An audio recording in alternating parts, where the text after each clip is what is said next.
आंतरराष्ट्रीय विज्ञान दिवस केव्हा साजरा केला जातो? 28 फेब्रुवारी.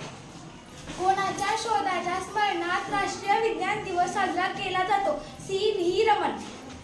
सी.व्ही. रमण यांना कोणत्या साली नोबेल पुरस्कार मिळाला? 1930. सी.व्ही. रमण यांचा जन्म कोठे झाला? तमिळनाडूमधील तिरुचिरापल्ली येथे झाला. सी.व्ही. रमण यांना कोणत्या क्षेत्रात नोबेल पुरस्कार मिळाला? भौतिकशास्त्र. सी.व्ही. रमण यांच्या वडिलांचे नाव काय होते? चंद्रशेखर अय्यर. सी.व्ही. रमण यांच्या आईचे नाव काय? पार्वती अमन. सी.व्ही. रमण यांचे पूर्ण नाव काय?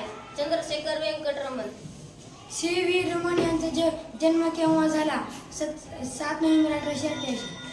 सी.व्ही. रमण यांचा शोध लागला रमण परिणाम आणि रमण इफेक्ट.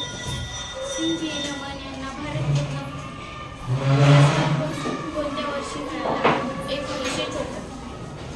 सी.व्ही. रमण यांच्या पत्नीचे नाव काय होते? लोका